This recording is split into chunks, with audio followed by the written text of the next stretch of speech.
ये भांग का पौधा है। देखिए भांग भांग का पौधा है। देखिए आप इसकी, ये देखिए भांग का पौधा है। इसको अगर आप घिसेंगे ऐसे हाथ में तो आपके हाथ में पतला पतला सा कुछ लग जाता है और फिर उसको निकाल के लोग नशा करते हैं। तो भांग का जो नशा होता है वो एक गलत है, वो नशा नहीं होना चाहिए। लेकिन भांग के पौधे के मेडिसिनल इस्तेमाल को लेके भी पूरी दुनिया में चर्चाएं हैं और भारत में भी इस पर डिस्कशन हुए हैं, लेकिन कोई फैसला अभी तक नहीं हो पाया। ये है कि भांग की जो पत्ते वगैरह हैं, इसको इसके जो जो नीचे के जो डंठल हैं उसको कई दवाइयों में इस्तेमाल इसका हो सकता है, कई मेडिसिन इसकी बन सकती हैं।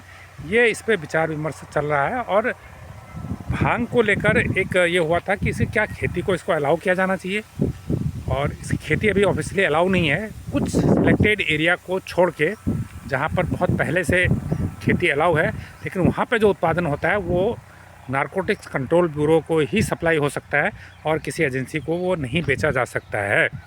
तो अब उसके बाद से ये भांग के मेडिसिनल इस्तेमाल को लेकर चर्चाएं हैं, दुनिया में बहस हुई हैं इस पर। एक आध मीटिंग में मैंने भी हिस्सा लिया था, तो उसमें ये तय हुआ कि ये कहा गया कि कुछ लोगों ने कहा कि हाँ फ़ायदे तो हैं उसके, लेकिन लोगों ने कहा कि अगर इसकी खेती को मंजूरी दी जाए तो फ़ायदे कम, नुकसान इसके ज़्यादा हो सकते हैं। तो इसलिए कोई परमिशन नहीं मिली। लेकिन कई देशों में भांग का जो नशा है वो नशे के दायरे में नहीं आता है। जैसे शराब और इस तरह की चीज़ें हैं, सिगरेट हैं, वैसे ही भांग को भी अलाउ किया गया है। तो भांग वहाँ पर लोगों में रेस्टोरेंट बिकती है, आप रेस्टोरेंट के बाहर से निकले तो आपको भांग की बिक्री हुई, भांग की महक आ जाएगी। लेकिन भारत में भांग पूरी तरह से प्रतिबंधित है और ऐसे ही उग जाती है। बाकी हमारे जो कुछ इलाकों में, जैसे उत्तराखंड में, हिमाचल के कुछ इलाकों में ये हल्का फुल्का ऐसी खेती अलाउ है। तो वहाँ पर जो भी लोग इसको करते हैं तो वो नारकोटिक्स कंट्रोल ब्यूरो उसको दे देता है। लेकिन इसके फ़ायदे को लेके और इसके नुकसानों को लेके पूरी दुनिया में डिबेट जारी है।